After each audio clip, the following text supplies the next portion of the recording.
Good evening, tacticians, and welcome back to the Guild Raid series. We made it to the legendary 3 Cawl, as you may know if you watched my Actus video, and I can't say we are doing very well against him. Similar to Magnus, his initial minions soak an absurd amount of damage for being minions, and you can't really ignore them, unlike on Magnus, because of the healing and bombardment mechanics. At least some patterns are starting to emerge, and this map is a lot more convenient than the other one, with high ground that is easier to utilize. I'll show 2 of my 3 runs so far. The best one, in which I finally got the turn 1 right and won some RNG rolls, and then the least best one where I tried being smarter than my heroes allowed for, apparently. For your entertainment and perhaps as a showcase of how Cawl may, in fact, be a little overtuned if this is him at only legendary 3. Enjoy! On turn 1 you ideally want to clear all 4 of the nearest minions without using up Ragnar's Rapid Assault. I don't think at legendary 3 it's possible with this team without using the Waaaghing, but you probably want to Waaaghing immediately anyway, because Cawl can easily prevent it on the following turns. In retrospect, you may want to position Eldryon and Calgar before hitting the Waaaghing to already buff the boys. I think Cawl should always electro-whip the summon boys here, with this positioning at least, but he can follow up with a normal attack instead of summoning his emotional support Engineers, like he did in this run.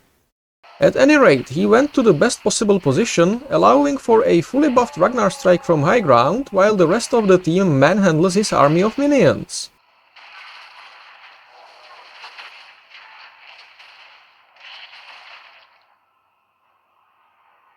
Cawl seems to prioritize moving so that he can electro-whip the biggest cluster of your units, and, just like Galgords, probably tries to use his telegraphed attack to hit as many targets as possible.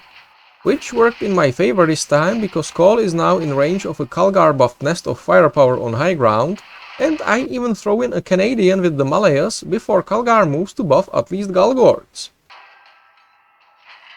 Cawl summons the second batch of his Engineers, who are luckily just about taken care of by the remaining boy, Eldryon's active ability, while still debuffing Cawl, and by Galgords, as Calgar buffs first Ragnar and then Waaaghing on high ground, and uses his active to put out a tiny bit more of hurt on Cawl.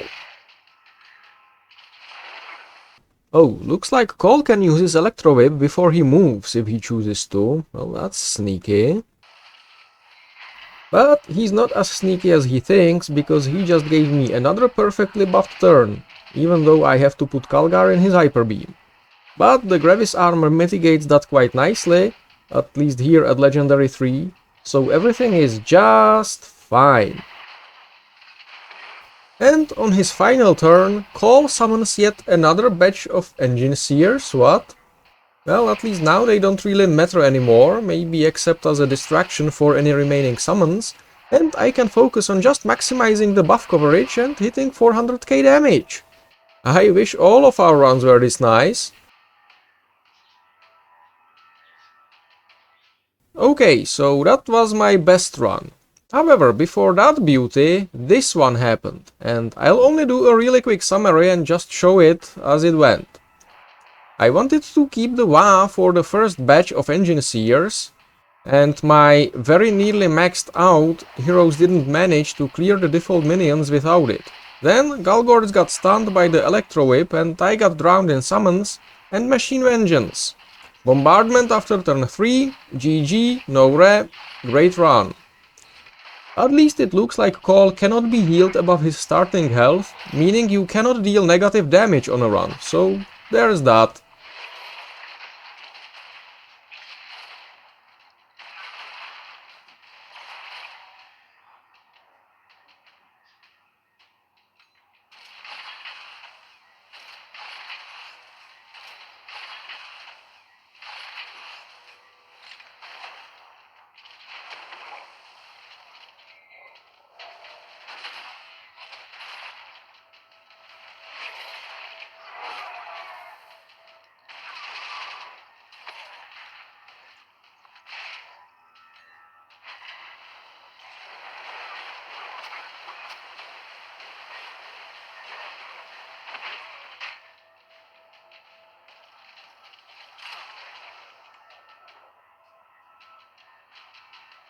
Right, so that happened. I couldn't help but notice that the last few bosses feel like they're not built to be beaten, unlike the old ones. The infinite summons mechanic playing into an early wipe functionally forces you to bring multi-attackers such as Karn, Galgord or Lucian, or mass summons. I can see Isaac and Yarick being a good combo here if you can keep Cawl debuffed by Eldrion when the summons play, maybe even with Anshi to double drop either of those summons. Or maybe an Alf dedicated to auto-chopping the summons in the south. And there is no real payoff for it, other than extending the fight to its full 6 turns.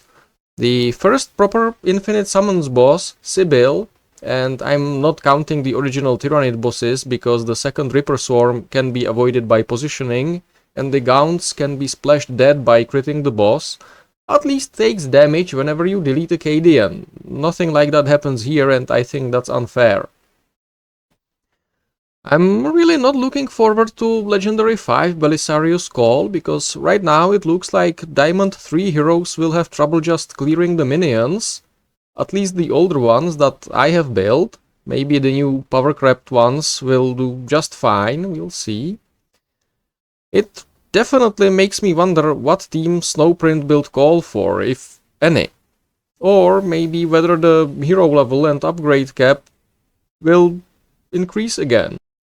But that's very much speculation now, and not the point of this video, so I will end it here. As usual, thank you for watching, do let me know in the comments what you think, and have a nice rest of the evening, Tactician!